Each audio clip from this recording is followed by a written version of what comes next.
Hi students, in this video we are going to learn interconversion of solids to liquids. That is nothing but in a general manner we are going to learn about what is meaning of melting and what is meaning of melting point. Let us do first one activity. By observing this diagram, what we can understood here, there is a beaker is there. Inside the beaker some ice cubes are there. A thermometer is in contact with the ice cubes and then it is hanged to a stand. Right. Yet initially we are going to measure the temperature.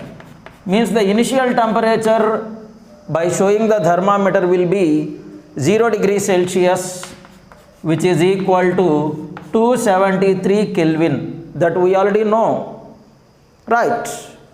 If we wait for some time, what happens?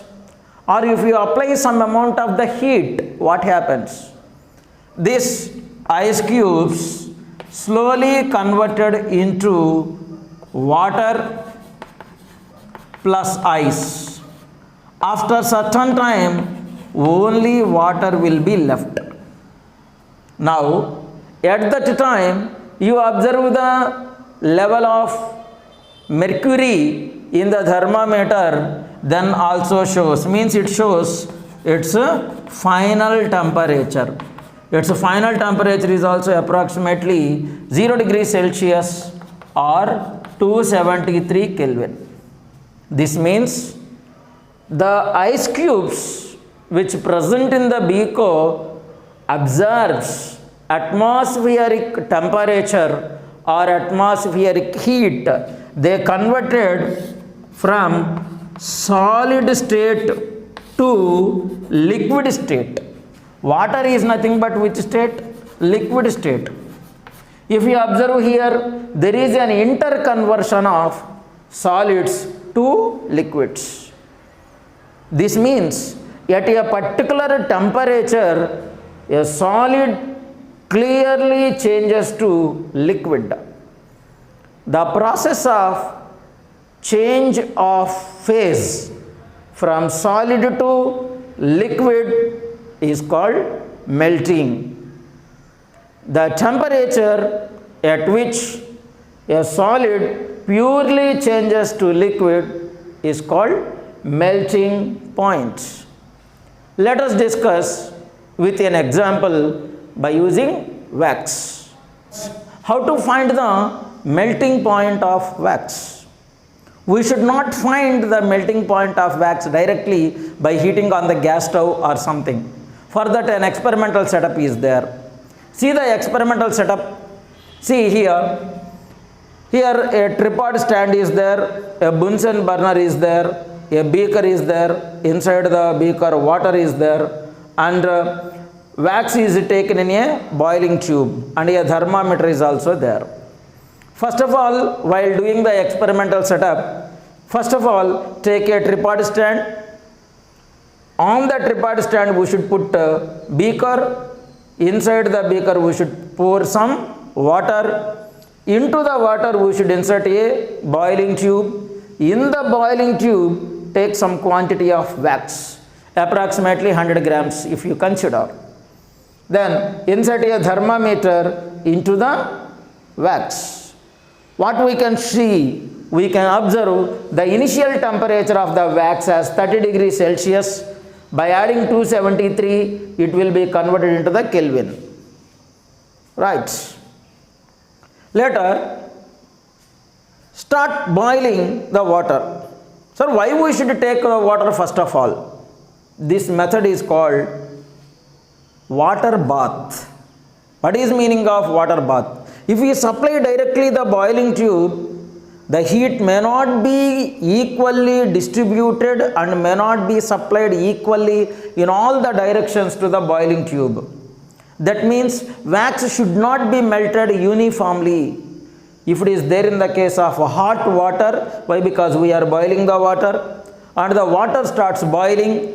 then boiling water will supply the heat to the wax uniformly. After certain time, solid wax converted to mixture of both wax and as well as liquid. After certain time, completely changes to liquid. This means solid wax purely converted to liquid state. That is only our topic, the process of interconversion of solids to liquids. It takes place at a particular temperature. The final temperature of the wax becomes 62 degrees Celsius. After reaching 62 degrees Celsius approximately, there is no rise in the mercury level which is in contact with the wax. That means the temperature becomes fixed. There is no rise in the temperature. That particular temperature at which a solid completely changes to liquid is called melting point. This means melting point of wax approximately 62 degrees Celsius or 335 kelvins. That means a solid completely changes to liquid. This method is called melting. The particular temperature is called melting point. Let us see some examples of melting points. Ice, we already know, it boils or it melts at 0 degrees Celsius. Sodium, solid sodium completely changes to liquid sodium at 97 degrees Celsius. Solid sulfur completely changes to liquid sulfur at 119 degrees Celsius. Solid liquid completely changes to liquid lead at 327 degrees Celsius. Solid zinc, if we are going on heating, it is converted to liquid at 420 degrees Celsius. Solid iron, if we are going on heating, means we are going on supplying the heat, it is converted to the liquid at 1535 degrees Celsius. Now, let us try to understand how the solid internally converted to liquids by using kinetic theory of matter. Kinetic theory of matter, what it says? Intermolecular distance. This means the distance between the molecules is placing a very important while deciding the definition of matter. We already know solids having intermolecular distance is very, very less. Means the particles of the solid are very closely packed. For that sake only we can say solids are rigid bodies. Means intermolecular distance is very, very, very less. Means one particle closely packed with the another particle. Now, if we are going on heating them, what happens? Their internal energy will rises. Means every particle try to absorb the heat energy what we are supplying. Because of absorption of energy, their internal energy rises. What is meaning of internal energy? Internal energy is a combination of linear kinetic energy, rotational energy. This means after gaining the heat, every particle starts rotation in a fixed place. The position of the particle does not change first of all, but in a particular position only the particle starts rotation. After the rotational kinetic energy gradually increases, then it becomes vibrational energy. After rotation, then the particle starts vibration. Means from the fixed place only the to and fro motion of the particle may takes place from left to right or from top to bottom. Because of this kinetic vibrational energy, what happens? It supplies the heat energy from one particle to the another particle to the another particle. This means there is a transfer of heat energy from one place to another place. This process only we are calling as conduction. Of course, after the vibrational energy, potential energy also increases. Potential energy depending upon the position between the particles as the vibrational energy becomes more, the distance between the particles also gradually increases. The distance is nothing but potential energy. This means as the internal energy increases, finally we can say that their particles linear kinetic energy, rotational energy, vibrational energy, potential energy increases. This means the sum of linear kinetic energy, rotational energy, vibrational energy, potential energy of all the particles is called internal energy. Because of the supplied heat, the internal energy of the particles increases, then they are ready to break the bonds that present among them.